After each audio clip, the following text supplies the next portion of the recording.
Good morning प्यारे बच्चों। आज दिनांक 19 जुलाई 2021 को 9th क्लास की वर्कशीट नंबर 7 है।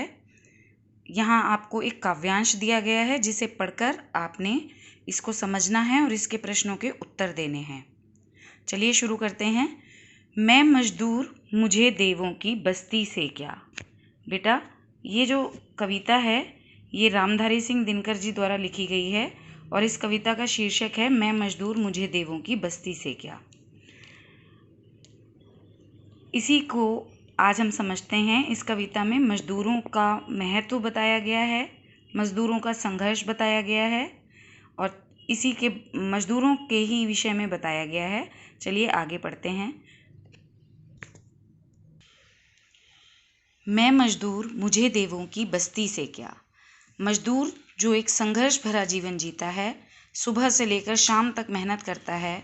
मजदूर देखिए, चाहे वो बिल्डिंग बनाने वाले हों या बोझा ढोने वाले हों, सड़क पर कूड़ा उठाने वाले हों या किसान हों, ये सब मजदूर ही हैं जो सुबह से शाम तक मेहनत करते हैं। तो वो कहता है कि मैं तो मजदूर हूँ, मुझे देवों की बस्ती से क्या। मुझे देव यहाँ पर हम कह सकते हैं कि संपन्न लोगों के लिए कहा गया है कि उनकी बस्ती से क्या। अगणित बार धरा पर मैंने स्वर्ग बनाए। अगणित माने जिसकी कोई गिनती नहीं है, उतनी बार मैंने धरा पर स्वर्ग बनाए हैं। चाहे आप घर बनाने वाले मिस्त्रियों को देख लो या किसानों को देख लो। मजदूर जो है हमेशा जो एक बेकार पड़ी हुई ज़मीन है उसको भी स्वर्ग के समान बना देता है। अंबर पर जितने तारे उतने वर्षों में, मतलब आप गिन भी नहीं सकते इतने वर्षों में। अंबर पर इतने आसमान में तारे हैं जिनको हम गिन नहीं सकते हैं। उतने वर्ष हो गए होंगे जब मेरे पुरखों ने धरती का रूप संवारा। मेरे जो पुरखे हैं, मैं तो हूँ ही, मेरे जो पूर्वज थे, मजदूर के जो पूर्वज थे, उन्होंने इस धरती का रूप संवारा है। और अभी आने वाली सदियों में और अभी जो आने वाला समय होगा, आने वाली जो सदियां होंगी, उनमें मेरे वंशज धरती का उद्धार करेंगे। जो मेरे आने वाली पीढ़ी होगी वो इस धरती का उद्धार करेंगे। इस प्यासी धरती के हित में ही लाया था हिमगिरी चीर सुखद गंगा की निर्मल धारा।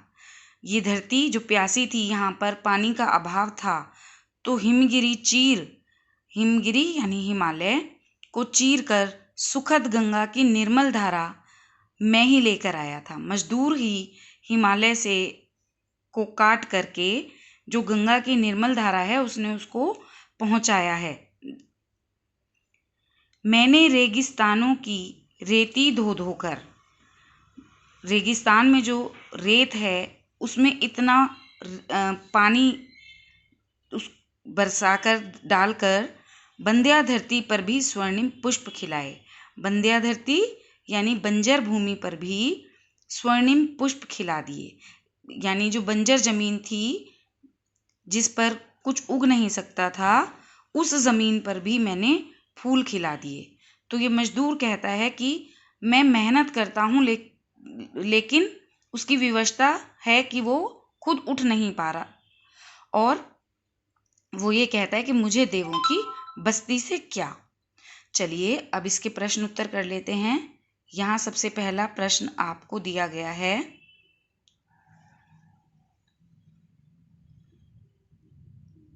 पहले तो ये चित्र देखिए किस तरह से मजदूरी कर रहे हैं। फिर पहला क्वेश्चन यहाँ है, आपको शब्दों के अर्थ लिखने हैं। अगणित, जिसकी गिनती न की जा सके। धरा यानी भूमि, वसुधा पृथ्वी। अंबर आसमान, गगन। वंशज हमारी जो आने वाली पीढ़ी होती है उसको हम वंशज कहते हैं। और हिमगिरी, हिमगिरी यानी हिमालय और हिमगिरी यानी हिमालय या पर्वतराज। बंध्या बंजर, जिस पर कुछ उगाया नहीं जा सकता। चलिए अब इसका दूसरा प्रश्न देखते हैं। मजदूर द्वारा धरती पर स्वर्ग बनाने से क्या तात्पर्य है। मजदूर द्वारा धरती पर स्वर्ग बनाने से तात्पर्य यह है कि चाहे खेती का काम हो या मकान बनाने का काम हो, जो धरा हमारी सुंदर नहीं है उसको भी उसने सुंदर निर्माण कर दिया। हमें फसल प्रदान की, हमें जीवन प्रदान किया। मजदूर ने घर बनाकर हमें रहने के लिए घर प्रदान किया, तो धरती को उसने स्वर्ग बना दिया है। चलिए अगला क्वेश्चन, अंबर पर जितने तारे उतने वर्षों से पंक्ति में कवि क्या कहना चाहता है? अंबर पर जितने तारे यानी जितने आसमान में तारे हैं उतने वर्ष बीत गए हैं और हमारे पूर्वजों ने उतने वर्षों से मेहनत करके धरती का रूप संवार दिया है। उपर्युक्त कविता किन लोगों के मेहनत की बात करती है? उपर्युक्त कविता मजदूर वर्ग में जितने भी लोग हैं उनकी मेहनत को दर्शाती है, चाहे वो मिस्त्री हों, किसान हों या बोझा ढोने वाले हों या पर्वत काटकर नदी लाने वाले हों, इन सब की बात कही गई है। उपर्युक्त कविता के लिए उपयुक्त शीर्षक दीजिए। इस कविता के लिए जैसे मैं मजदूर मुझे देवों की बस्ती से क्या, या मजदूर की महत्ता या मजदूर की मेहनत, आप कोई भी शीर्षक लिख सकते हैं। निम्न शब्दों के 3-3 पर्यायवाची शब्द लिखने हैं आपने।